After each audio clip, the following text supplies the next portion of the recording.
अस्सलाम वालेकुम everyone, welcome to my YouTube channel Cambridge lovers.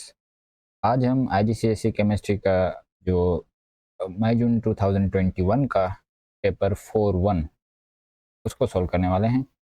तो चलिए शुरू करते हैं। Question number 1, give the name of the process that is used to produce ammonia from nitrogen.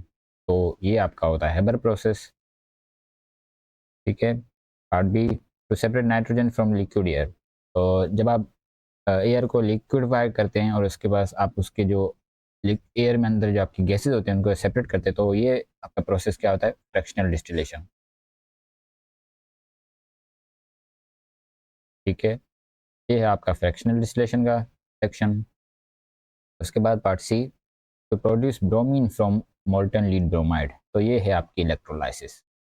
जब आप इलेक्ट्रोलाइसिस करवाएंगे मोल्टन लीड ब्रोमाइड की, तो आपके पास जो एनोड पर है आपको ब्रोमीन गैस मिलेगी। ठीक है। Part D, to separate an undissolved solid from an aqueous solution. तो अनडिजोल्व्ड सॉलिड को आप जब फिल्टर करेंगे तो आपको मिल जाएगा ये undissolved solid as a residue. ठीक है। To produce amino acids from proteins. तो ये है आपका हाइड्रोलाइसिस। जब आप हाइड्रोलाइसिस करवाएंगे अमीनो प्रोटीन्स की, और आपकी जो प्रोटीन्स की हाइड्रोलाइसिस होती है वो आपकी दो तरीके से होती है। एक आपकी एसिड से होती है और दूसरी आपकी होती है एंजाइम से। ठीक है। To separate a mixture of amino acids. अच्छा, ये आपकी होती है क्रोमेटोग्राफी। आप क्रोमेटोग्राफी करेंगे तो आपको जो अमीनो एसिड्स है उनको आइडेंटिफाई आप करेंगे आरएफ वैल्यू से। ठीक है। तो ये है आपकी क्रोमेटोग्राफी। आगे बढ़ते हैं। Question number 2, complete the table to deduce number of protons, electrons and neutrons in magnesium atom and copper ion. ठीक है। आइडेंटिफाई द एटम और ion represented by the final row. अच्छा, ठीक है। अब आपको पहले तो पहली रो को देखते हैं। मैग्नीशियम में, मैग्नीशियम के अंदर आपके पास प्रोटॉन्स होते हैं बताए हुए हैं, और ये जो आपका छोटा नंबर होता है ये होता है आपका प्रोटॉन नंबर यानी नंबर ऑफ प्रोटॉन्स। ठीक है। और ऊपर वाला जब नंबर जो होता है ये आपका होता है एटॉमिक एटॉमिक मास, या जिसको आप न्यूक्लियर नंबर भी कहते हैं। और न्यूक्लियर नंबर आपका होता है number of protons plus number of neutrons. तो यहाँ से अगर आप 25 में से 12 को माइनस करेंगे तो यहाँ से आपको 13 जो है इसके न्यूट्रॉन्स मिल रहे हैं। ठीक है, मैग्नीशियम के। और आगे ये आपका यहाँ पर मैग्नीशियम का एटम है। तो एक एटम में जितने नंबर ऑफ प्रोटॉन्स होते हैं उतने ही नंबर ऑफ इलेक्ट्रॉन्स भी होते हैं। तो यानी यहाँ पर इलेक्ट्रॉन्स कितने होंगे? 12। ठीक है। आगे बढ़ते हैं। कॉपर, यहाँ पर नंबर ऑफ प्रोटॉन्स कितने होंगे? कॉपर के 29 होंगे, क्योंकि आपका जो एटॉमिक नंबर या प्रोटॉन नंबर है वो आपका 29 है। और यहाँ पर इसने आपको न्यूट्रॉन्स दिए गए। अब आपको इलेक्ट्रॉन्स बताने। अब यहाँ पर आप देखेंगे ये कॉपर का आयन है और 2+ चार्ज है, यानी इसने 2 इलेक्ट्रॉन्स को लूज किया है। तो पहले इसके पास जब ये एटम था कॉपर का तो इसके पास 29 इलेक्ट्रॉन्स होंगे। अब इसने 2 लूज किए तो 27 इलेक्ट्रॉन्स बचे हैं इसके पास। अब लास्ट में आपको ये एलिमेंट बताना है, या ये एटम है या आयन है जो भी है। तो आप किसी भी एलिमेंट या को आपको जो शनाख्त देता है उसको देता है उसका नंबर ऑफ प्रोटॉन्स। आप प्रोटॉन नंबर से बता देंगे आपका यह कौन सा एलिमेंट है। और जब आपका प्रोटॉन नंबर, ये आपका ना हर एलिमेंट का डिफरेंट होता है, और अगर आपका प्रोटॉन नंबर चेंज हो जाए तो आपका एलिमेंट जो है वो एटम जो है वो चेंज हो जाता है। ठीक है उसकी। तो यहाँ से आप 17 है, आप देखेंगे पीरियोडिक टेबल से कि 17 किसका है आपका प्रोटॉन नंबर। तो यहाँ पर ये देखें क्लोरीन। क्लोरीन के आपका जो एटॉमिक मास है वो 35.5 है, और इसका एटॉमिक नंबर है वो है 17।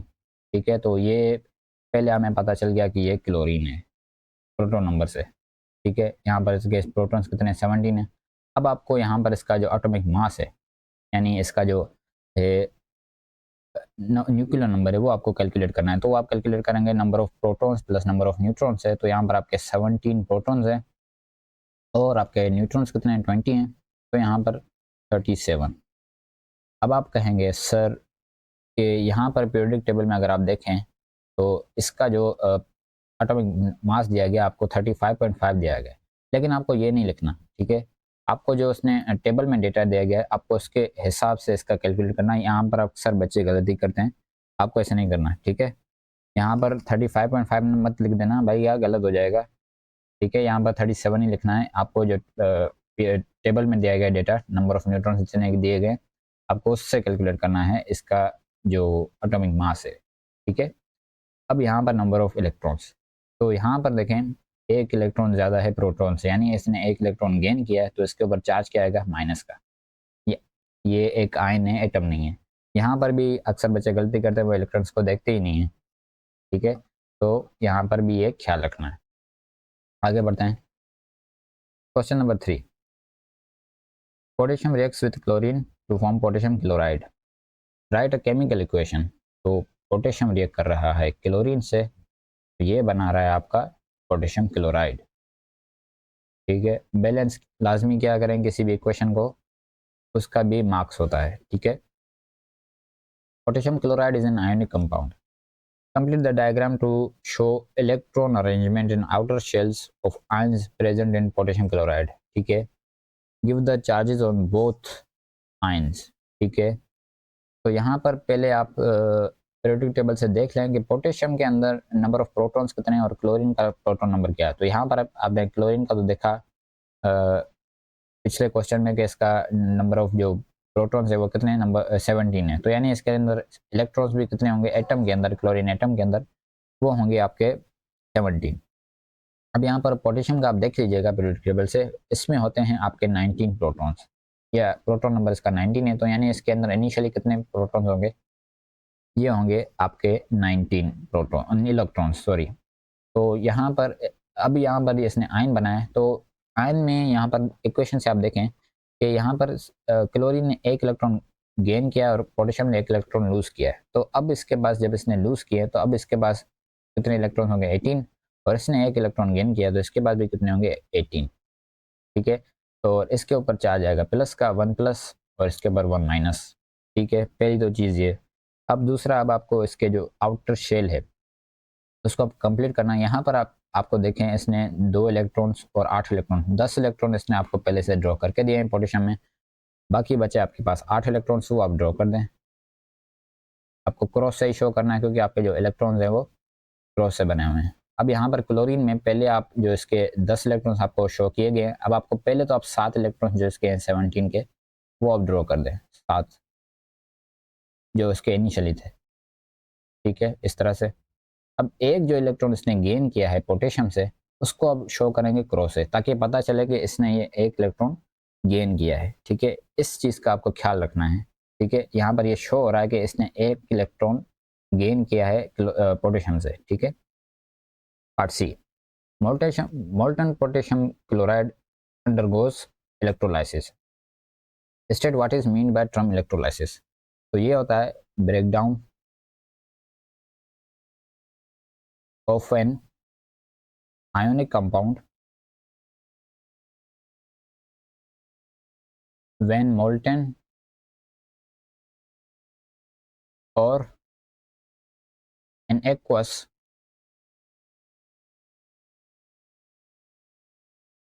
ठीक है। ये होता है breakdown of an ionic compound when molten or an aqueous by passing electricity, ठीक है। आपको जो इलेक्ट्रिसिटी पास करवाते हैं किसी भी आपका जो आयनिक कंपाउंड है वो मोल्टन में हो या एक्वस में हो, तो उसकी ब्रेकडाउन होती है। तो उसको, इस प्रोसेस को हम क्या कहते हैं, इलेक्ट्रिसिटी से जो आपकी ब्रेकडाउन होती है आयनिक कंपाउंड की, उसको हम कहते हैं इलेक्ट्रोलाइसिस, ठीक है। Name the products form at positive electrode anode पर और कैथोड पर आपकी क्या प्रोडक्ट्स बनेंगी। मैन मोल्टन, मोल्टन है ये आपका वर्ड अहम है। Molten potassium chloride undergoes electrolysis. अब यहाँ पर मोल्टन है तो यहाँ पर और कोई आयन मौजूद नहीं है, यहाँ पर सिर्फ पोटेशियम के आयन है और क्लोराइड के आयन है।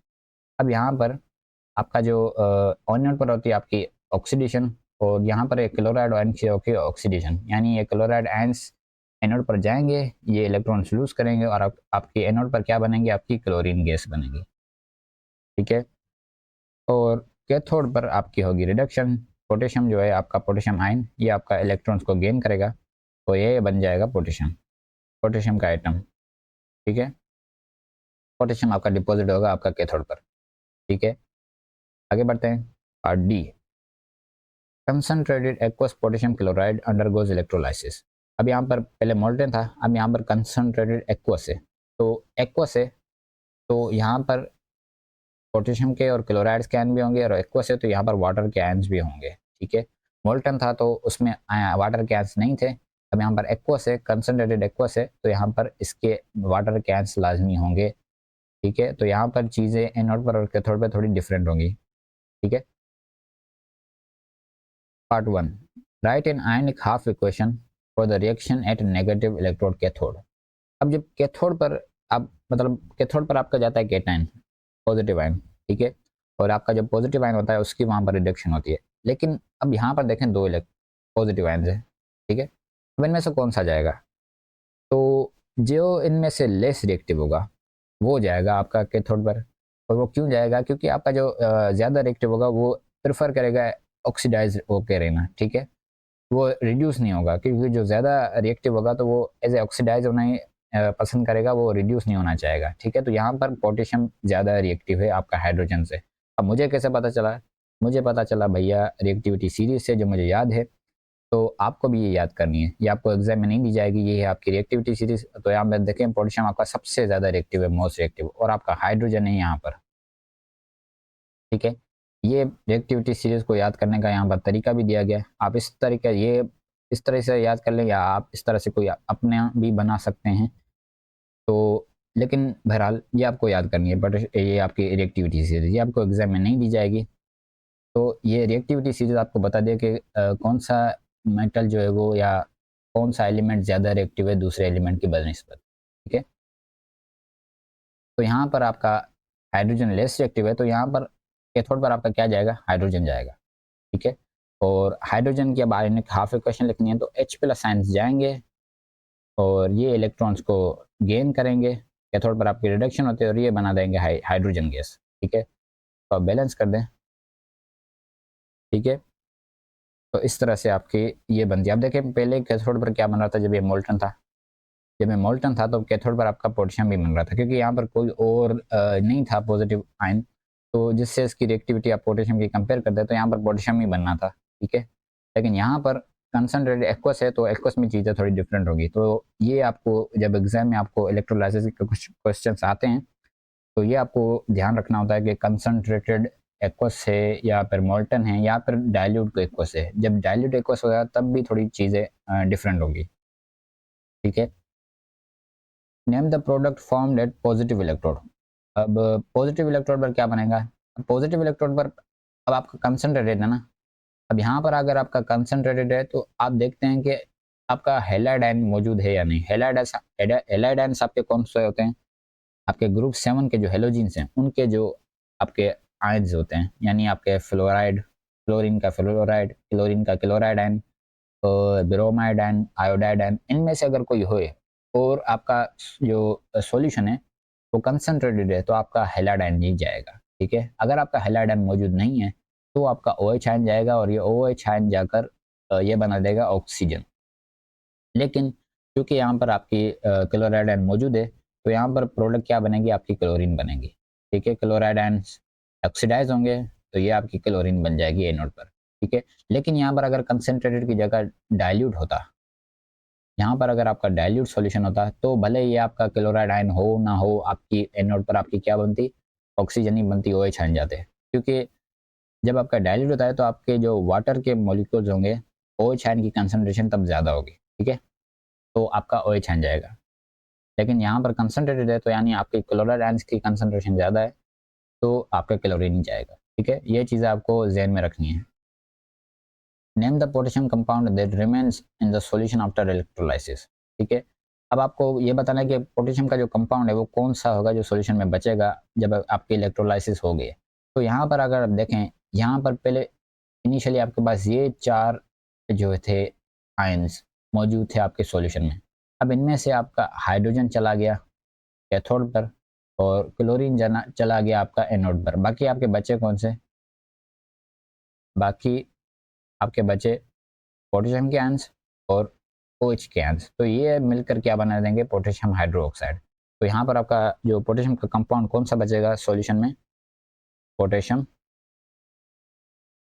Hydro oxide. ठीक है, आगे बढ़ते हैं।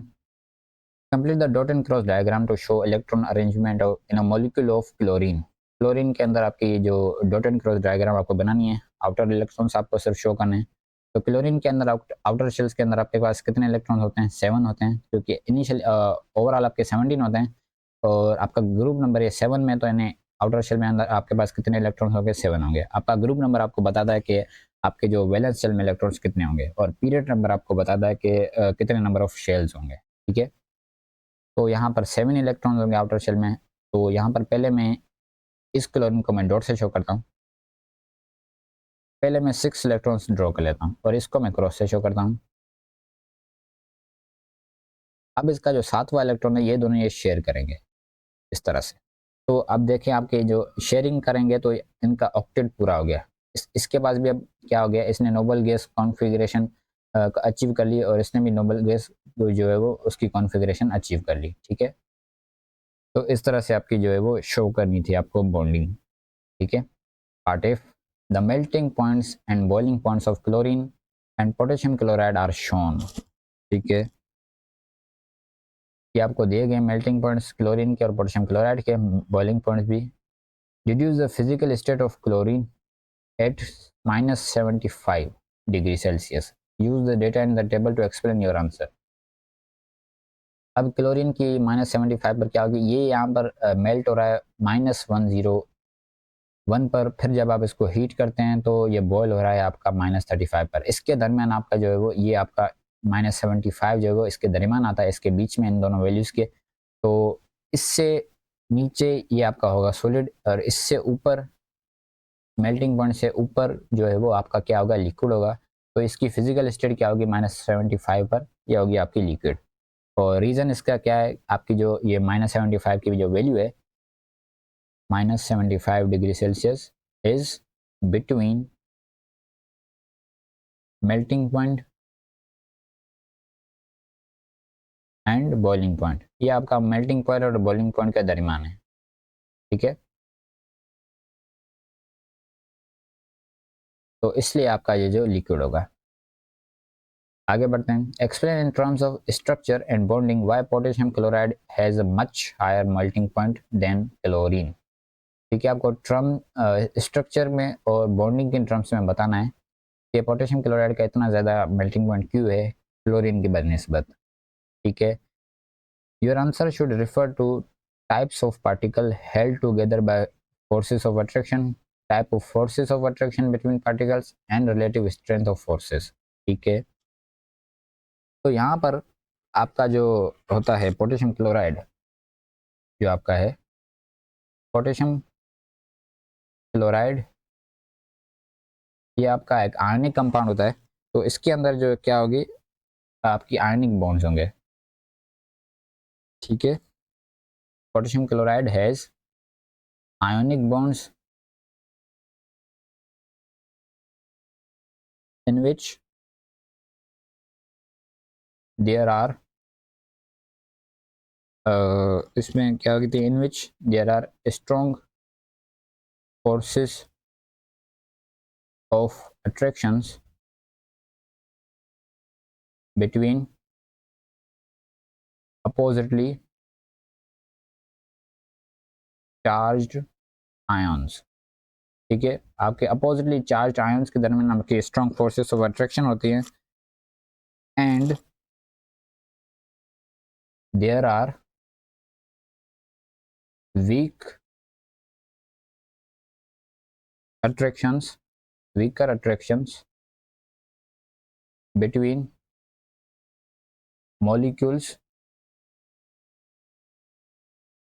in chlorine। ठीक है, आपके जो क्लोरीन है, इसके अंदर आपके जो है वो मॉलिक्यूल्स के दरमियान आपकी जो होती हैं वो वीकर अट्रैक्शन होती है। क्यों? क्योंकि आपके जो है वो ये आपका कोवलेंट बॉन्डिंग से बना होता है। ठीक है, सिंपल कोवलेंट बॉन्डिंग होती है। और पोटेशियम क्लोराइड है, ये इसका एक जायंट स्ट्रक्चर होता है और एक आयनिक बॉन्डिंग होती है इसके अंदर, जिसके अंदर आपके पास जो अपोजिटली चार्ज आयंस हैं उनके दरमियान जो है वो फोर्सेस ऑफ अट्रैक्शन बहुत ज़्यादा स्ट्रॉन्ग होती है। तो इसलिए इसको ज़्यादा एनर्जी चाहिए होती है पोटेशियम क्लोराइड को इन फोर्सेस को ओवरकम करने के लिए, एज़ कम्पेयर टू क्लोरीन के अंदर। क्लोरीन को बहुत कम एनर्जी चाहिए होती है इन फोर्सेस को ओवरकम करने के लिए।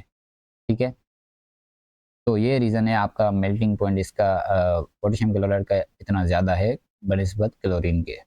ठीक है, question number 4, die nitrogen tetra oxide decomposes into dinitrogen oxide. ठीक है, the reaction is reversible. A gas syringe containing a mixture of dinitrogen tetraoxide and nitrogen dioxide gases was sealed and heated. ठीक है, ये आपकी gas syringe है, इसके अंदर आपके जो है वो मिक्सचर है आपका N2O4 का और नाइट्रोजन डाइऑक्साइड का। ठीक है, ये आपका इक्विलिब्रियम का जो है वो हो रहा है, स्टेब्लिश हो रहा है। After reaching equilibrium the mixture was a pale brown colour. ठीक है, इक्विलिब्रियम के बाद आपका जो कलर है वो आपको बताया गया है कि पेल ब्राउन है। अब आपको बोल रहा है कि what is mean by term equilibrium. तो इक्विलिब्रियम क्या होती है, एक ऐसी स्टेट जहाँ पर आपका रेट ऑफ फॉरवर्ड डायरेक्शन और बैकवर्ड डायरेक्शन सेम होता है और आपकी कंसंट्रेशन जो होती है आपकी रिएक्टेंट्स की और प्रोडक्ट्स की वो कांस्टेंट होती है। ठीक है, state eight which rate of forward reaction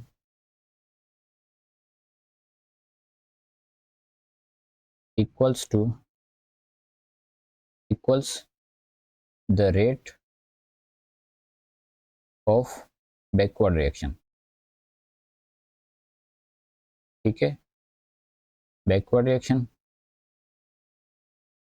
and concentrations of reactants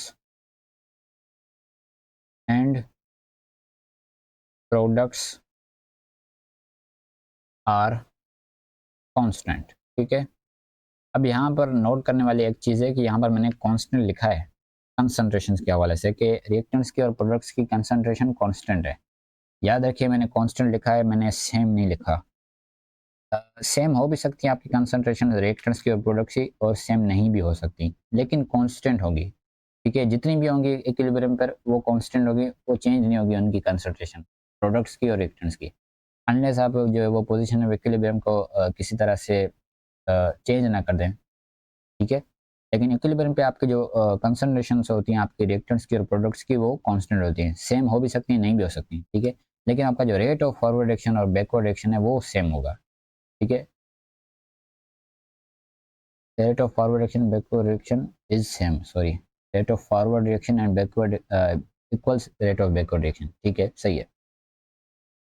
part B, the plunger of gas syringe is pushed in। ठीक है, the temperature does not change, the mixture initially turns darker brown and after a few seconds the mixture turns lighter brown because the equilibrium shift to left।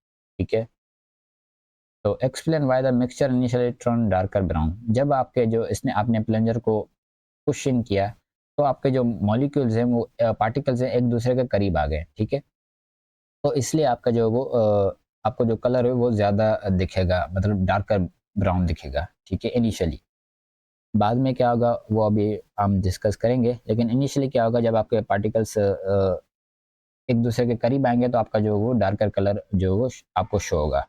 तो ये आपका darker colour क्यों show होगा, क्योंकि same number of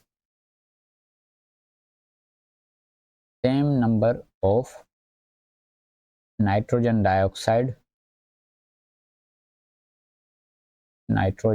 dioxide particles in smaller volume. ठीक है, आपका जो है नंबर ऑफ जो आपके आपके पार्टिकल्स हैं नाइट्रोजन डाइऑक्साइड के, क्योंकि आपका जो ब्राउन कलर है वो आपको यही दे रहे हैं नाइट्रोजन डाइऑक्साइड के पार्टिकल्स। ठीक है, तो ये आपका जो वो सेम नंबर ऑफ पार्टिकल्स है, लेकिन आपका जो वॉल्यूम है वो आपने कम कर दिया है जब आपने इसको प्लंजर को पुश इन किया। ठीक है, तो इसलिए आपको डार्कर जो है वो ब्राउन दिखेगा। Explain why the position of equilibrium shift to left. जब आपकी position of equilibrium shift to left हो रही है यानी इस साइड पर, तो आपके जो है वो कलर आपको डिम दिखेगा। ठीक है, लाइटर ब्राउन दिखेगा पहले से भी।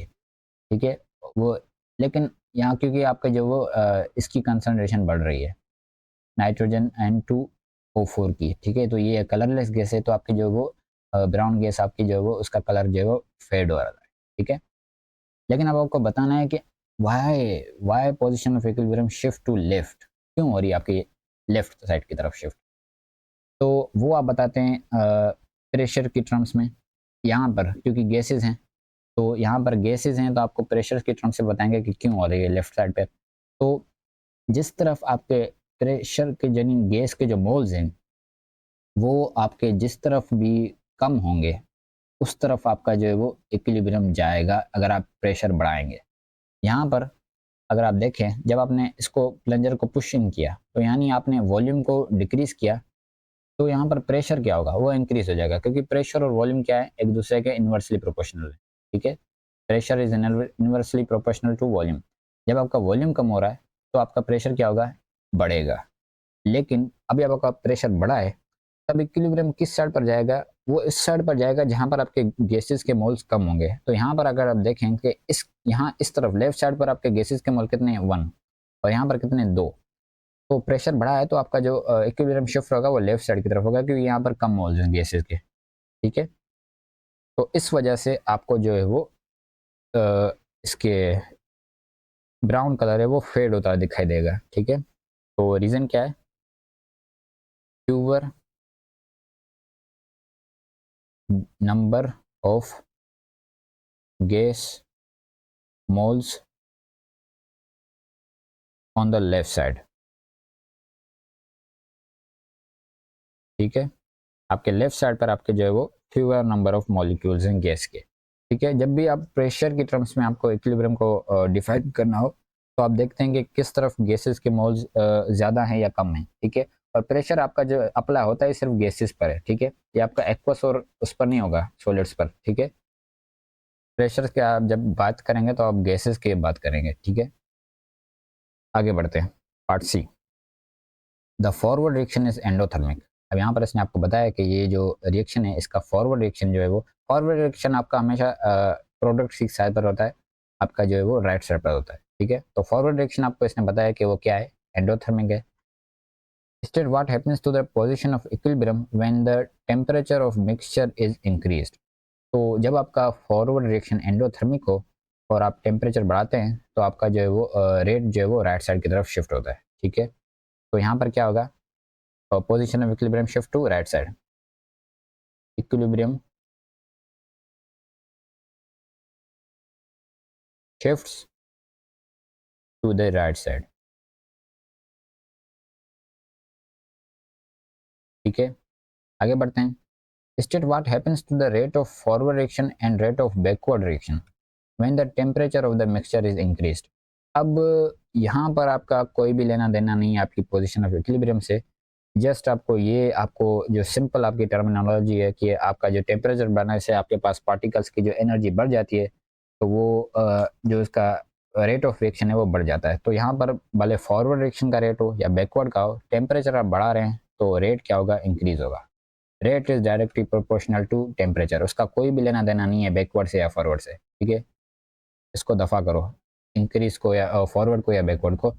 आप सिर्फ यही लिखेंगे कि रेट को वो इंक्रीज होगा। ठीक है, जब आपका टेम्परेचर इंक्रीज हो रहा है रेट इंक्रीज होगा और जब आपका टेम्परेचर डिक्रीज होगा रेट भी आपका डिक्रीज होगा। ठीक है, इसका कहीं से कोई लेना देना नहीं है आपका फॉरवर्ड से या बैकवर्ड से, दोनों का इंक्रीज होगा। ठीक है, आगे बढ़ते हैं। Question number 5। This question is about salts. Salts are insoluble in water. Salts that are insoluble in water are made by precipitation. ठीक है, lead iodide is insoluble in water. All nitrates are soluble and all sodium salts are soluble. ठीक है, you are provided with lead nitrate क्योंकि आपके जो सारे nitrates हैं वो सोल्यूबल है तो आपका लीड नाइट्रेट भी आपका क्या होगा सोल्यूबल होगा। एंड सॉलिड सोडियम आयोडाइड, आपके जो सारे सोडियम के साल्ट्स हैं वो भी सोल्यूबल होते हैं तो आपका सोडियम आयोडाइड भी क्या होगा सोल्यूबल होगा। Describe how you would make a pure sample of lead iodide. Lead iodide आपका ये जो इनसॉल्युबल है ये आप किस तरह से बनाएंगे बाय प्रेसिपिटेशन। प्रेसिपिटेशन रिएक्शन में आपका क्या होता है आप दो कोई भी सोल्यूबल साल्ट्स हैं उनको जब आप मिक्स करते हैं वो दोनों एक दूसरे के साथ रिएक्ट करते हैं तो आपका जो है वो एक प्रेसिपिटेट बनता है। प्रेसिपिटेट जो है ऐसा साल्ट बनता है जो आपका नहीं होता सोल्यूबल। ठीक है, your answer should include practical details and a chemical equation for the precipitation reaction. ठीक है, तो यहाँ पर पहले आप क्या करेंगे आपके पास ये जो लीड नाइट्रेट है और आपके पास सोडियम आयोडाइड है पहले आप इन दोनों को सॉलिड्स को डिज़ोल्व करेंगे, पहले आप इन दोनों को मिक्स करेंगे और फिर आप इन दोनों को मिक्सचर को डिज़ोल्व करेंगे वाटर में, तो आपके पास जो है वो रिएक्शन होगा। फिर जब आपका रिएक्शन हो जाएगा तब आपका मतलब ये लीड आयोडाइड आपकी बन जाएगी, ठीक है। तो यहाँ पर जो रिएक्शन किस तरह से होगा, आपका ये जो लीड नाइट्रेट है ये आपका सोडियम आयोडाइड के साथ रिएक्ट करेगा, तो ये बना जाएगा आपका सोडियम नाइट्रेट और प्लस आपका लीड आयोडाइड, ठीक है। आपको लीड आयोडाइड आपका ये वो प्रिसिपिटेट है, ठीक है। फिर आपके पास फर्दर अब इसकी फिल्ट्रेशन करेंगे वगैरह वगैरह, ठीक है। तो पहले आप क्या करेंगे, add water to both salts and dissolve both salts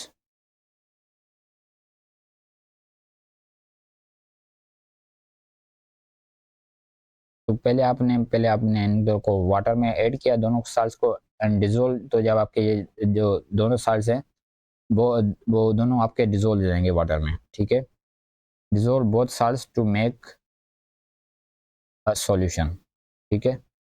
तो आपका सॉल्यूशन बनेगा और फिर आपका जो व्हेन देयर इज नो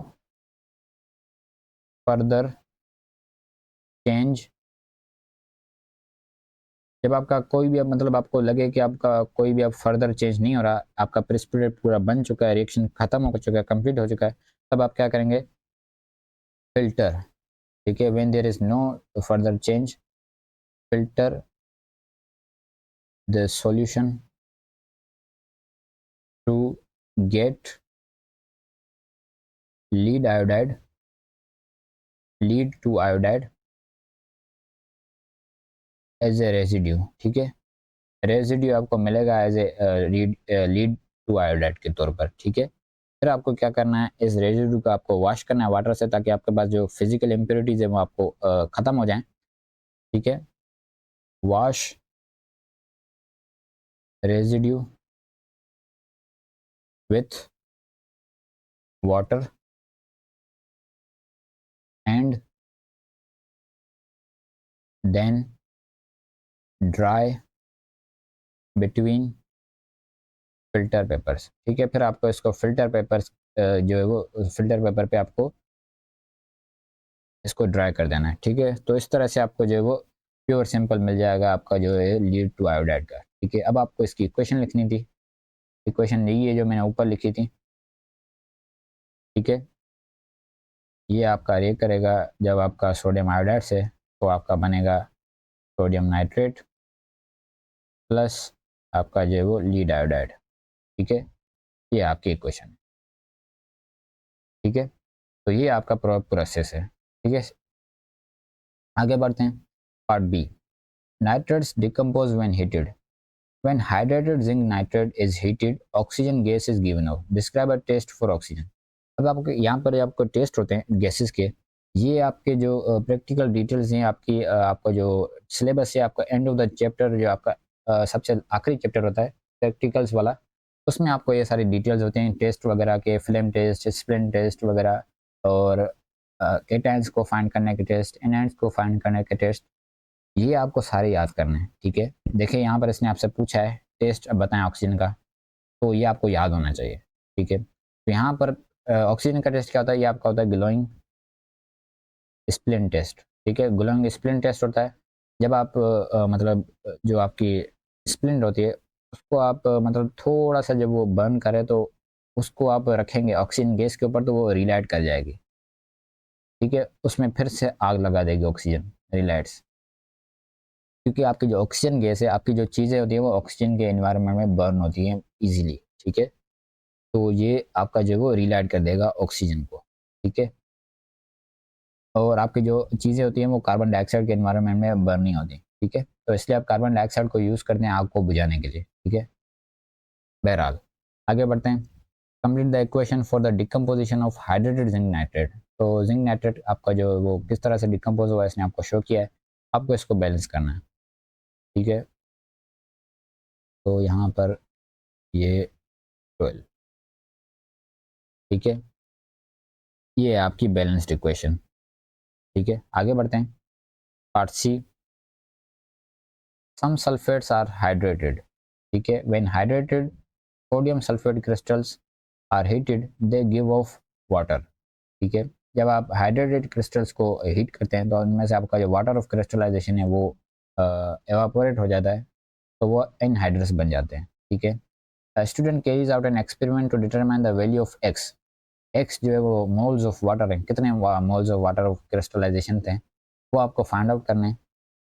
तो उसके लिए आपने एक स्टूडेंट्स ने एक्सपेरिमेंट किया। ठीक है, carried out an experiment to determine the value of X. तो पहले स्टेप में इसने क्या किया, hydrated sodium sulfate crystals are heated. ठीक है, इनको इसने हीट किया, वेट सॉरी इसको इसने वेट किया पहले। ठीक है, हाइड्रेटेड को, इसका मास फाइंड करने के लिए। फिर इसने स्टेप 2 में क्या किया, the hydrated sodium sulfates crystals are then heated, the remaining solid is weight. ठीक है, describe how the student can check that all the water has been given off. ठीक है, ये आपको कैसे पता चलेगा कि आपका जो पूरा वाटर आप जब हीट किया तो पूरा वाटर आपका रिमूव हो गया। तो आपका जो वो क्या करेंगे आप, रिपीट, ये आपका एक एडिशनल स्टेप होगा, repeat step 2 and 3 until constant mass is constant। ठीक है, ये आपको तब इंश्योर होगा जब आपने पहले इसको हाइड्रेटेड जो सोडियम क्रिस्टल्स हैं इनका पहले आपने हीट किया, फिर आपने इसको वेट किया, इसका मास फाइंड आउट किया, फिर आप इसको दोबारा से हीट करें और फिर इसका जो वो मास वेट करें। फिर आपको जब देखेंगे मास में कोई चेंज आ रहा है या नहीं, पहले जो आपने मास मेयर किया था हीट करने के बाद, तो उसमें और जब आपने दोबारा हीट करके उसका मास वेट किया तो उसमें कोई डिफरेंस आ रहा है या नहीं। तो ये आपको तब तक करना है जब आपका जो आपको जो कांस्टेंट रीडिंग मिले मास की। अब आपको लगे कि अब मास में हीट कर रहा हूँ, फिर वेट कर रहा हूँ, हीट कर रहा हूँ, फिर वेट कर रहा हूँ, तो अब इसमें मास में कोई चेंज नहीं आ रहा, तो आप समझ जाएँ कि पूरा वाटर क्या हो गया, वो रिमूव हो गया है। ठीक है, तो ये एक एडिशनल स्टेप था। ठीक है, आगे बढ़ते हैं। In an experiment, 1.61 gram of hydrated sodium sulfate is heated until all water is given off. ठीक है, the mass of sodium hydroxide sodium sulfate remaining is 0.71। ठीक है, अब हाइड्रेटेड का आपका मास इतना था, लेकिन जब आपने इसको पूरा हीट कर दिया, पूरा वाटर जब इसमें से एवापोरेट हो गया, तब आपका इसका मास क्या है, वो आपका 0.71 है।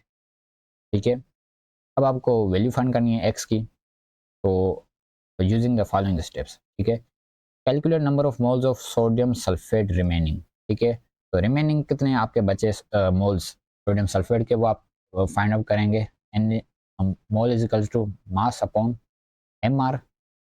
तो यहाँ पर आपका रिमेनिंग जो सोडियम सल्फेट का मास है वो कितना है, वो है आपका 0.71, और आपका पास यहाँ पर इसका आपको एम आर दिया गया है सोडियम सल्फेट का। ये इसने हम परेशान किया है कि इसने पहले से हमको दे दिया है, वरना हमें इसको कैलकुलेट करना पड़ता पीरियोडिक टेबल से। ठीक है, तो यहाँ पर नंबर ऑफ मोल्स आप कैलकुलेट कर लेंगे, तो 0.71 डिवाइडेड बाय 142, तो ये आपका आ रहा है 0.005 मोल्स।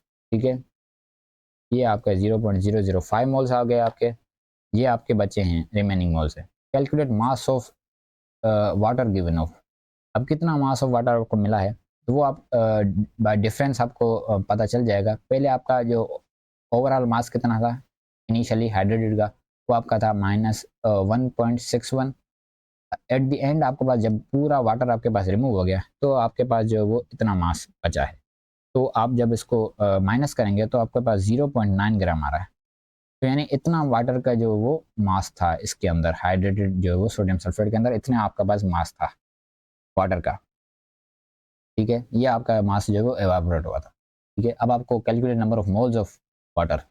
अब वाटर के मोल्स कैलकुलेट करें, वो भी सेम तरीके से, mole is equals to mass upon M R. Mass है आपका 9, और एम आर इसने यहाँ पर वाटर का भी आपको दिया गया है 18, तो यहाँ पर इसके भी मोल्स आ जाएंगे आपके पास। 0.05, ठीक है, 0.05, ठीक है। अब आपको डिटरमाइन वैल्यू ऑफ एक्स, तो एक्स की वैल्यू आप किस तरह से फाइंड करेंगे, यहाँ पर देखें, इसके जो फार्मूला है इसमें यहाँ पर, तो इसके जो मोल्स का जो आपको रेशो निकालना है, तो रेशो आप किस तरह से निकालेंगे, जो आपके वाटर के मोल्स हैं 0.05, इसको आप डिवाइड कर देंगे जो आपके सोडियम सल्फेट के मोल्स हैं जो बचे हैं आपके, से डिवाइड कर देंगे आप, तो आपकी जो है वो एक्स की वैल्यू आपको मिल जाएगी, ठीक है। वो आपके मिल रहे हैं 10, तो एक्स की वैल्यू क्या है 10, यानी इसके अंदर 10 मोल्स थे वाटर के, ठीक है। आगे बढ़ते हैं, question number 6, this question is about iron, iron is extracted from its main ore in blast furnace, ठीक है। Name the main ore of iron used in blast furnace, तो आयरन के ओर का जो नाम है वो आपको याद होना चाहिए, वो है आपका हेमाटाइट, ठीक है। ये आपकी होती है ब्लास्ट फर्नेस में हेमाटाइट, और आपके सिलेबस में यही हो रहा है आयरन की, जो आपको याद करनी है, ठीक है। और जितने भी आपके मेटल्स की हैं आपके सिलेबस में, एल्यूमिनियम की बॉक्साइट है, जिंक की जिंक ब्लेंड है, आपकी लीड की गैलिना है, उनके फार्मूले भी और उनके नाम भी आपको याद होने चाहिए सारे, ठीक है।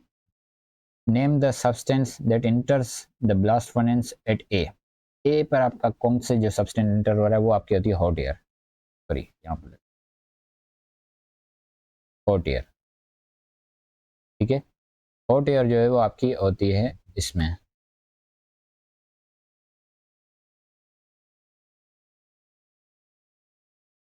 हॉट एयर आपकी होती है एक में, आपकी जो इंटर हो रही है वो हॉट एयर है। यह आपका जो है वो, ये आपकी जो डायग्राम है ये भी आप याद कर लें तो बेहतर है, ठीक है। आपको पता होना चाहिए कौन सी चीज़ कहाँ से इंटर हो रही है और कौन सी चीज़ रिमूव हो रही है, वो आपसे पूछता है। ये डायग्राम आपको मतलब कभी आपसे पूछेगा कि यहाँ पर हॉट एयर दी हुई, तो आपको यहाँ से ऊपर से बोलेगा कि आपने यहाँ ऊपर से क्या डालते हैं, यानी आयरन और आप कहाँ से डालते हैं वगैरह, तो ये आप डायरेक्ट डायग्राम भी एक नज़र देख लें तो अच्छा होगा।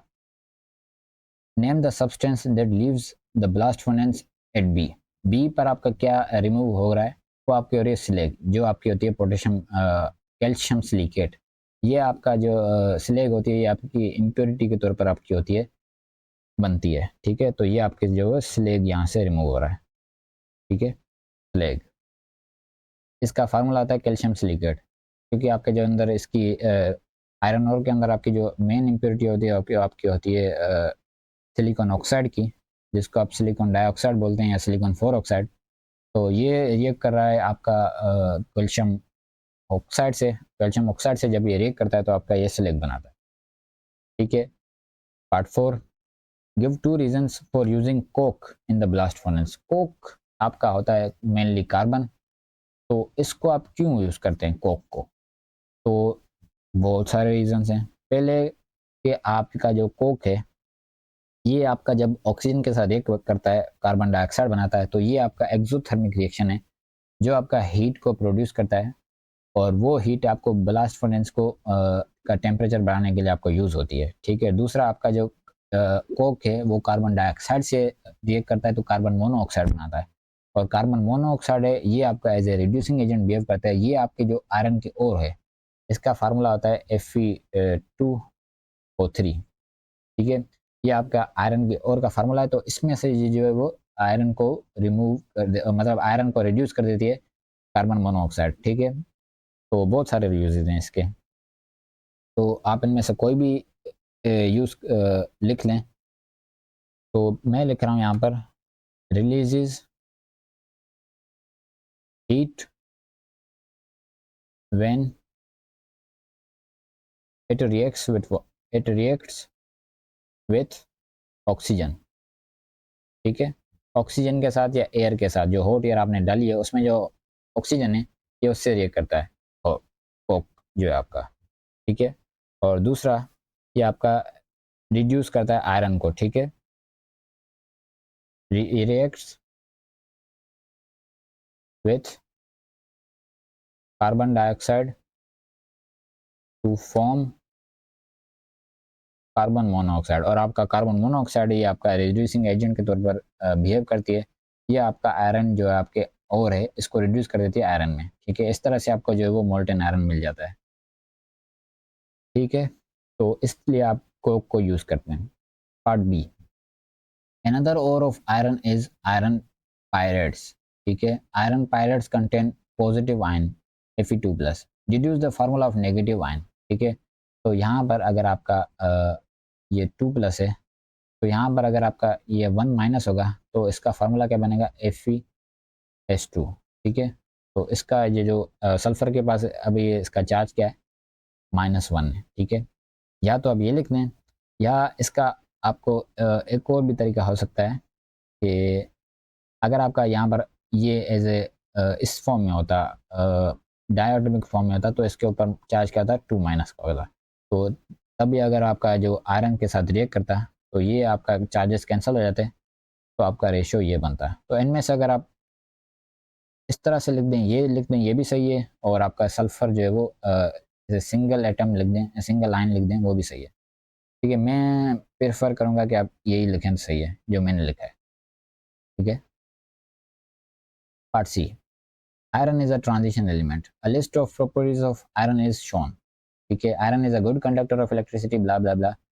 आगे बढ़ते हैं, give two properties from the list in which iron differ from group 1 elements. Group 1 element से आपका जो है वो आयरन डिफर किस तरह से करता है इन प्रॉपर्टीज में से। ठीक है, 2 प्रॉपर्टीज बताएं जिसमें आपका जो आयरन डिफर करता है ग्रुप 1 से, ग्रुप 1 के जो एलिमेंट्स हैं। तो यहाँ पर गुड कंडक्टर है, ये तो दोनों में होती है। सॉल्युबल फॉर्म सॉल्युबल साल्ट्स, ये भी दोनों में होती है। फॉर्म कलर्ड कंपाउंड्स, ये आपके सिर्फ ट्रांजिशन मेटल्स बनाते हैं जैसे कि आयरन। आपके जो ग्रुप 1 के जो आपके होते हैं एलिमेंट्स, वो आपके बनाते हैं आपके वाइट कंपाउंड्स बनाते हैं, कलर्ड कंपाउंड्स नहीं बनाते, वो वाइट कंपाउंड्स बनाते हैं। और आपके ट्रांजिशन जो एलिमेंट्स हैं वो आपके बनाते हैं कलर्ड कंपाउंड्स। ठीक है, ये आपको पता होना चाहिए कि ट्रांजिशन एलिमेंट्स कलर्ड कंपाउंड्स बनाते हैं। तो आयरन फॉर्म्स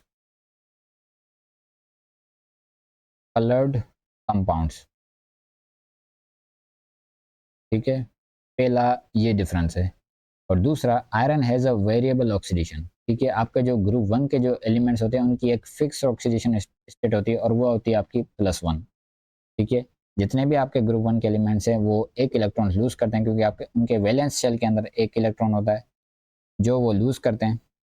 तो वो उसकी जो ऑक्सीडेशन स्टेट क्या होती है, 1+। ठीक है, लेकिन आपके जो आयरन है वो 2+ की फॉर्म में भी एग्जिस्ट करता है और 3+ की फॉर्म में भी एग्जिस्ट करता है, तो उसकी वेरिएबल ऑक्सीडेशन स्टेट होती है। ट्रांजिशन एलिमेंट्स की आपकी जो है वो ये एक खासियत ये भी है कि वो वेरिएबल ऑक्सीडेशन स्टेट होती है उनकी, आयरन ट्रांजिशन एलिमेंट्स की, जैसे कि आयरन। Iron has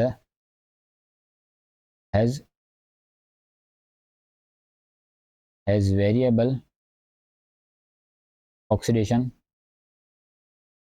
states. ठीक है, तो ये आपकी जो 2 प्रॉपर्टीज़ हैं जिनमें आपका जो आयरन है वो डिफर करता है आपके ग्रुप 1 के एलिमेंट से। यहाँ पर एक और भी है कि iron acts as a catalyst. आपके जो ट्रांजिशन एलिमेंट्स हैं वो आपके कैटलिस्ट के तौर पर बिहेव करते हैं, जबकि आपके जो ग्रुप 1 के जो एलिमेंट्स हैं वो आपके कैटलिस्ट के तौर पर बिहेव नहीं करते। ठीक है, तो ये 3 प्रॉपर्टीज़ हैं, इनमें से कोई भी आप 2 लिख दें, सही है। ठीक है, इनके अलावा जो भी प्रॉपर्टीज़ हैं वो आपकी दोनों की सेम होगी। ठीक है, give two properties from the list in which iron is similar to group 1 element. ठीक है, तो यहाँ पर जो मैंने सर्कल की हैं उनके अलावा जो भी 3 प्रॉपर्टीज आपको शो हो रही हैं, इनमें से कोई भी आप 2 लिख दें। यानी iron is a good conductor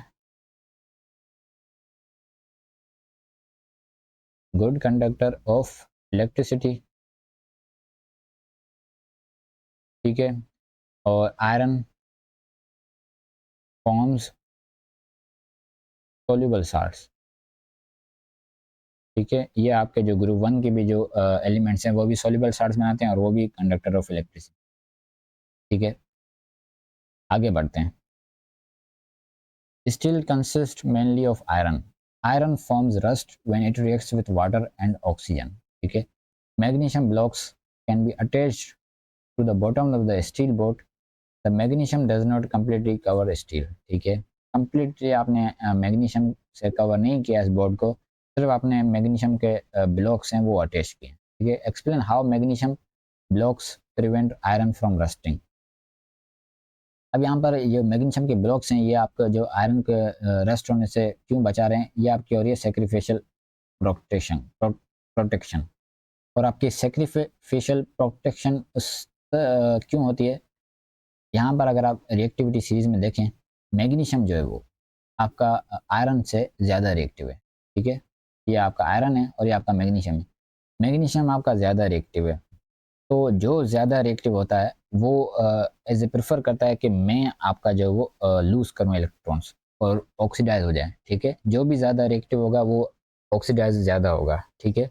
जल्दी मतलब वो करेगा कि वो ऑक्सीडाइज हो, ठीक है? तो यहाँ पर मैग्नीशियम जब आपका ज़्यादा रिएक्टिव है तो यहाँ पर ये आयरन को ऑक्सीडाइज होने नहीं देगा। यहाँ पर जो आपकी रस्ट होती है तो इसमें आपका आयरन क्या होता है, और आयरन आपके जो इलेक्ट्रॉन्स लूज करता है और ये आपका बना देता है, ये आपका फॉर्मूला होता है रस्ट का Fe2O3.2H2O, ठीक है?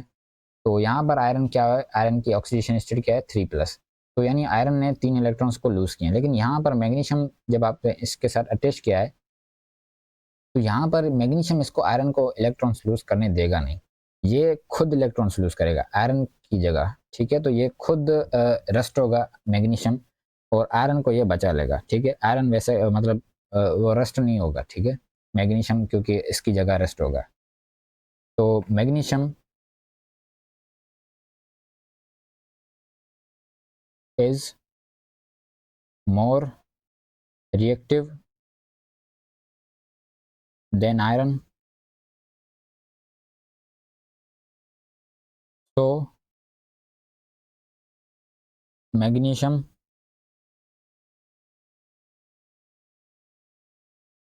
is oxidized मोर इजीली, ठीक है? तो ये आपका जो है वो इजीली ऑक्सीडाइज होगा more easily as compare to आपका जो है वो इसके आयरन से, ठीक है? तो ये आपका आयरन को ऑक्सीडाइज नहीं होने देगा, मैग्नीशियम इसकी जगह ऑक्सीडाइज होगा, ठीक है? ये इसकी जगह आपका रस्ट होगा मैग्नीशियम, और आपके जो आपकी जो स्टील बोट है ये इसको रस्ट नहीं होने देगा, ठीक है? तो इस तरह से आपकी सेक्रीफिशियल प्रोटेक्शन होती है, ठीक है? आगे बढ़ते हैं।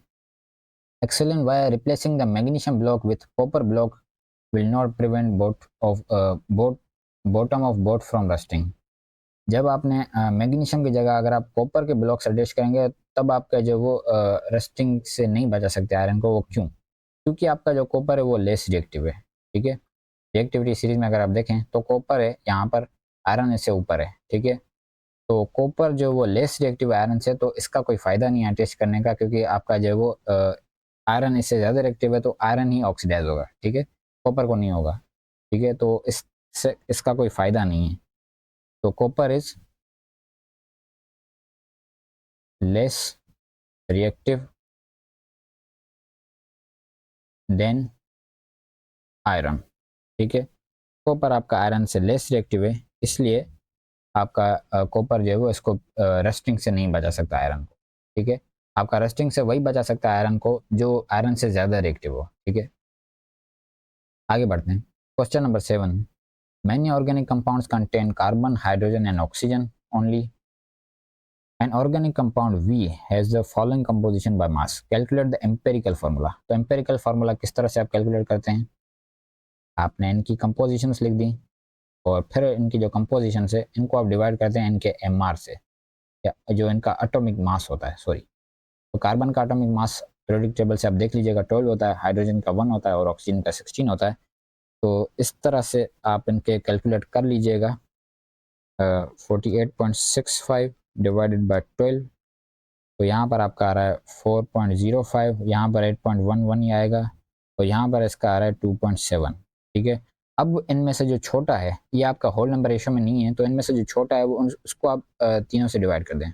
यहाँ पर छोटा कौन सा है? 2.7 है, इसको मैं तीनों से डिवाइड कर देता हूँ, ठीक है? 2.7 डिवाइडेड बाय 2.7, तो यहाँ पर आ रहा है 1.5 आ रहा है आपका, और आपका यहाँ पर आ रहा है 8.1 को अगर मैं डिवाइड करूँ 2.7 से तो यहाँ पर 3 आ रहा है और यहाँ पर 1 आएगा। अब भी ये होल नंबर रेशियो में नहीं है, लेकिन अब ये आपका होल नंबर रेशियो में अब आपका इजीली आ सकता है अगर आप इसको ऐसे नंबर से मल्टीप्लाई करें जो इसको होल नंबर में लेके आए। तो यहाँ पर अगर मैं 2 से इसको मल्टीप्लाई करूँ तो यह क्या बनेगा? 3, 6 और 2, ठीक है? तो ये है आपका इसका एम्पेरिकल फार्मूला, ठीक है, C3H6O2, ठीक है, ये है आपका इसका empirical formula. Compound W has a empirical formula CH4O, ठीक है, and relative molecular mass 32। Calculate molecular formula of compound W। अब आपको जब भी मॉलिक्यूलर फार्मूला आपका कैलकुलेट करने का बोलेगा, आपको MR जो आपका मॉलिक्यूलर मास है वो आपको ज़रूर देगा, ठीक है। मॉलिक्यूलर मास, मॉलिक्यूलर फार्मूला का फार्मूला क्या होता है? Molecular mass divided by empirical mass.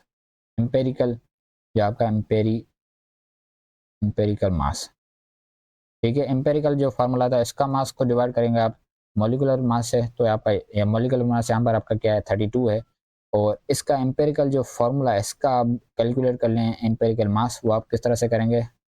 Periodic table से आप कर लीजिएगा। कार्बन 12 होता है इसका मास, और हाइड्रोजन का होता है 1 होता है, लेकिन यहाँ पर 4 हाइड्रोजन है तो 4, और ऑक्सीजन 16, इसका ऑक्सीजन का 16 होता है मास।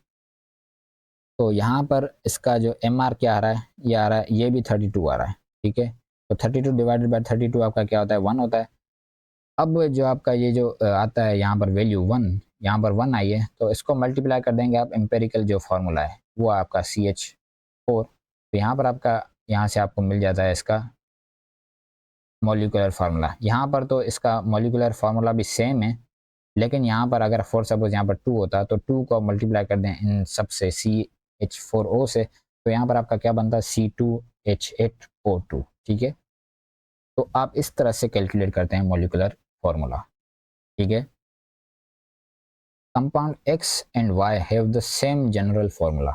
जनरल फार्मूला आपका N की फॉर्म में होता है, ठीक है। N होता है नंबर ऑफ कार्बन, ठीक है। तो X और Y का जनरल फार्मूला सेम है, तो यानी ये सेम होमोलॉगस सीरीज से बिलोंग करते हैं, ठीक है। X and Y are both carboxylic acids, ठीक है। कंपाउंड X है द फार्मूला ये, और आपका कंपाउंड Y का जो फार्मूला है, मॉलिक्यूलर फार्मूला है, वो आपका C4H8O2, ठीक है। अब आपको बोल रहा है deduce the general formula of compound X and Y, ठीक है। तो आपका जो कार्बोक्सिलिक एसिड है ये दोनों, और आप इन दोनों से देखकर भी आप इनसे जनरल फार्मूला बना सकते हैं, लेकिन आपका अगर आप याद करें कार्बोक्सिलिक एसिड्स का, तो ये आपका सिलेबस में इसका जो होता है जनरल फार्मूला वो होता है CnH2nO2, ठीक है, ये होता है। या आप ये भी लिखें CnH2n +1 COOH, ठीक है, ये भी आपका इसका जनरल फार्मूला होता है, लेकिन मैं आपको प्रेफर करूंगा कि ये लिखें, ये ज़्यादा बेहतर है और इजी टू रिमेंबर है, ठीक है। ये थोड़ा कॉम्प्लिकेटेड सा लगता है, लेकिन ये CnH2nO2 ये इजी टू रिमेंबर है, और इससे आप मॉलिक्यूलर फार्मूला भी आसानी से बना सकते हैं, ठीक है। तो मैं हमेशा आपको रिकमेंड करूंगा कि आप ये वाला CnH2nO2 को याद करें, ठीक है। आगे बढ़ते हैं। Draw the structure of Y आपका क्या है? C4H8O2, यानी ये है आपका ब्यूटेनोइक एसिड। आपका जो 4 कार्बन्स का आपके पास क्या होता है? ब्यूटेन होता है, ब्यूटेनोइक एसिड होगा यहाँ पर, ठीक है। तो Y आपका show all of the atoms and all of the bonds, तो Y आपका क्या है? इसके अंदर 4 कार्बन्स हैं, और ये है आपका ब्यूटेनोइक एसिड। तो ये है आपका ब्यूटेनोइक एसिड का स्ट्रक्चर, और इसका आपको नेम भी बताना था, ठीक है। तो यहाँ पर ये इसका नेम क्या होगा? ब्यूटेनोइक एसिड, ठीक है। आगे बढ़ते हैं। Give the name used to describe a family of similar compounds with same general formula, similar chemical properties and the same functional group. तो ऐसी सीरीज को हम क्या कहते हैं? होमोलॉगस सीरीज, ठीक है। होमोलॉगस सीरीज, ठीक है। ऐसी सीरीज जिसमें आपका जनरल फार्मूला सेम हो और केमिकल प्रॉपर्टीज सिमिलर हो और आपका सेम फंक्शनल ग्रुप हो, तो ऐसी फैमिली को हम क्या कहते हैं? ये होमोलॉगस सीरीज है, ठीक है। Propene is an unsaturated hydrocarbon, ठीक है। अनसैचुरेटेड आप कहते हैं जिसमें आपका जो कार्बन कार्बन जिसमें आपके जो वो सारे जो आपके कार्बन के बॉन्ड्स हैं वो सिंगल ना हो, डबल भी हो, ट्रिपल भी हो, ठीक है। यहाँ पर देखिए डबल बॉन्ड है तो यानी ये अनसैचुरेटेड है, ठीक है। The formula of propane is shown, state the colour change observe when propene is added to aqueous bromine. तो ये आपका ब्रोमीन के जब आप ब्रोमीन का ब्रोमीन जो लिक्विड होता है इसका कलर क्या होता है, ऑरेंज होता है, ठीक है। ये ऑरेंज कलर का लिक्विड होता है, लेकिन जब आप इसको प्रोपीन में ऐड करेंगे तो इसका जो ऑरेंज कलर है वो कलरलेस हो जाएगा, क्योंकि आपका जो ब्रोमीन के वो इसके रिएक्ट करने लगा तो इसका जो प्रोपीन का जो डबल बॉन्ड है ये इसको ब्रेक कर देगा और यहाँ पर आपके जो ब्रोमीन के जो एटम्स हैं वो अटैच हो जाएंगे, ठीक है। तो ये कलरलेस बन जाएगा। तो इसका कलर चेंज क्या होगा, यहाँ पर आप ऑरेंज लिखें या ब्राउन लिखें, दोनों सही होंगे। ब्राउन लिखें, रेड ब्राउन लिखें, ऑरेंज लिखें, तो वो सारे सही हैं। तो ऑरेंज से आपका क्या बन जाएगा, ये कलरलेस, ठीक है। Propene can be produced by cracking long chain alkanes, ठीक है। लॉन्ग चेन अल्केन्स की जब आप क्रैकिंग करते हैं, यानी ये भी आपका एक थर्मल डिकम्पोजिशन रिएक्शन है। तो उसमें आप जब आपका थर्मल डिकम्पोजिशन रिएक्शन होता है उसमें आपका जब आपकी क्रैकिंग होती है उसमें आपका अल्कीन एक ना एक लाजमी बनता है, एक तो ज़रूर बनेगा, ठीक है। एक अल्कीन आपका लाजमी बनेगा। यहाँ पर प्रोपिन बन रहा है, ठीक है। एक से ज़्यादा भी बन सकते हैं अल्कीन्स, लेकिन एक तो लाजमी बनेगा, डबल बॉन्ड वाला अल्कीन, ठीक है। तो पेंटाडिकेन C15 और H32 is cracked to produce an alkene and propene in 1:2, ठीक है, मोलर रेशियो, ठीक है। Right the chemical equation. तो यहाँ पर आपका प्रोपीन बना है, उसका फॉर्मूला क्या होता है, C3H6, ये आपका प्रोपीन का फार्मूला होता है। और ये बना है आपका दो मोल्स बने हैं इसके, ठीक है, 1:2 में बना है, ठीक है। तो यहाँ पर इसके कार्बन कितने हो गए, 3 × 2, या कितने हो गए, 6 कार्बन हो गए। तो यानी 6 कार्बन इसमें से निकल गए, तो 15 में से 6 कार्बन आप माइनस करें तो बाकी कितने बचे, 9 कार्बन, ठीक है। तो यहाँ पर यह क्या होगा, C9 और H यहाँ पर कितने हो गए, यहाँ पर 6 × 2 करें तो यहाँ पर आपके कितने हो गए, यहाँ पर आ गए आपके 12, ठीक है। तो 12 में से अगर आप 32 को माइनस करें तो बाकी कितने बचे, 20। यहाँ से भी आप ये भी लॉजिक लगा सकते हैं, और दूसरी लॉजिक आप ये भी लगा सकते हैं कि इसने आपको बोला था कि यहाँ पर एक अल्केन बना है। तो अल्केन का आपका जनरल फार्मूला क्या होता है, CnH2n2+। तो यहाँ पर अगर आपको n पता चल जाए, ये n आपका क्या है, 9 है, तो इससे आप इजीली फाइंड आउट कर सकते हैं कि h कितने होंगे। तो यहाँ पर 18 + 2 ये क्या होता है, 20, ठीक है। तो अल्केन में ये भी आप लॉजिक लगा सकते हैं, दोनों सही हैं। तो ये आपका बनेगा, ठीक है, 9 कार्बन वाला अल्केन। इसको आप क्या कहेंगे, ऑक्टेन नोनेन, ठीक है, नोनेन कहेंगे इसको आप। आगे बढ़ते हैं, part 3, propene can be converted into polypropene, ठीक है। ये आपकी पॉलीमराइजेशन हो रही है। Name the type of polymerisation that occurs when propene is converted into propane और पॉलीप्रोपीन, ठीक है। तो ये आपकी होती है एडिशन पॉलीमराइजेशन, जब जिसमें आपका डबल बॉन्ड टूट के आपका पॉलीमर बना है तो उसकी आपकी क्या होती है, वो एडिशन पॉलीमराइजेशन होती है। Complete the diagram to show a section of polypropene. Polypropene आपका यहाँ पर आप पहले इसका स्ट्रक्चर आपको दिया गया है, ये है आपका CH3 और ये है आपका कार्बन कार्बन बॉन्ड, ठीक है। ये आपका प्रोपीन का स्ट्रक्चर है। तो जब आपका डबल बॉन्ड टूटेगा तो ये किस तरह से बनेगा आपका, ये आपका बनेगा इस तरह से कुछ,